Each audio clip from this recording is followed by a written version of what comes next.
The history of science is often described as a relay race. Greece passes a baton to the Islamic world, who hands it to Europe. This linear model fails to capture the multidimensional movement of knowledge. Data, concepts, and techniques cross linguistic and political boundaries simultaneously, creating a web of intersecting currents rather than a single line. Human knowledge functions as a continuously reorganizing network, formally defined as the historical knowledge system. To map this system, we have to isolate variables that history usually blurs together. We must separate the flow of knowledge from the flow of credit, and the theoretical generation of an idea from its material production. Modeling these variables independently creates a framework to track the movement of concepts through the historical network. Knowledge changes when it crosses a boundary. The foundational rule of historical transmission is that received knowledge differs from the source material. Imported data undergoes a rigorous process of selection and modification. Receiving cultures translate, interpret, synthesize, and extend the information they inherit. This creates historical asymmetry. A society can absorb massive intellectual resources, returning little acknowledgement to original sources. We measure this through the source recognition ratio, tracking the data volume flowing into a culture against the attribution flowing back. The Abbasid translation movement provides a clear example of this imbalance. Centralized hubs like the Al-Mustansiriya Madrasa acted as gravitational attractors, pulling in Greek, Syriac, Persian, and Indian data streams. Centers with vast political power and linguistic reach act as black holes for raw data. This creates a civilizational Matthew effect, where prestigious centers accumulate a disproportionate share of intellectual capital. These hubs process raw inputs into mature syntheses for export.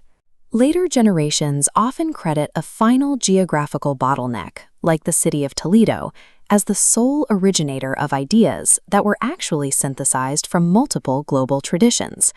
Along the way, the intermediate translators and the original sources are scrubbed from the record through misattribution and manuscript loss. In historical transmission, content preservation outpaces provenance preservation. The knowledge survives, but its true genealogy is corrupted. Reliability is not a fixed attribute of civilizations or time periods. It varies by discipline. We plot these variations on an epistemic constraint gradient, measuring freedom to ignore contrary evidence.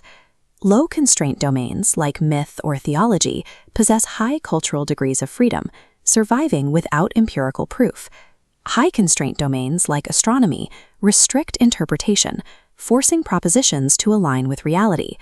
Cultural degrees of freedom decrease as independent external constraints increase. This principle provides the basis for transcultural scientific objectivity. There is a second distinction we must make: the difference between generating a conceptual idea and physically building it. The idea-to-realization conversion ratio measures a society's ability to turn conceptual potential into technological output.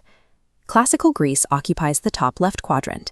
They produced extraordinary theoretical philosophy and mathematics, but this foundational work remained largely disconnected from industrial output. Imperial China maps to the inverse quadrant. It possessed massive engineering and technological conversion capabilities for centuries before the European Industrial Revolution. This discrepancy is known as the Needham question. Analyzing it requires looking past individual brilliance to the structural feedback of the entire system. Sustained innovation requires tight knowledge production coupling.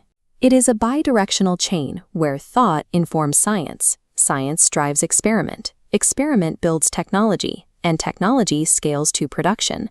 Theoretical ideas remain trapped as manuscripts without a supporting infrastructure of economics, politics, and legal frameworks to finance and scale them. Societies with strong production can generate theoretical science by aggressively importing and converting external knowledge. This closes the feedback loop, building indigenous scientific capacity. The output of a scientific industrial system depends on the bidirectional coupling strength of its feedback loops. Even when the knowledge production loop is fully coupled, it remains vulnerable to institutional manipulation. We model this as selective presentation. From a total reality dataset, an institution filters out specific variables, leaving others in shadow. Every individual statement in that filtered output can be technically true. But because remaining variables are omitted, the representation is misleading. This is epistemic capture, a condition where institutional selection is systematic, hidden, and protected from correction. A mixture of true information and selective omission creates a framework highly resistant to detection. The defense against this capture is measured by the Epistemic Independence Index. This index tracks source diversity, provenance transparency, independent reproducibility, and methodological plurality.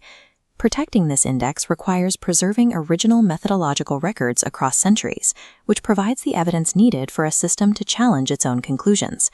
In a healthy system, claims are weighted strictly by evidence, while maintaining an open opportunity for any proposition to be challenged.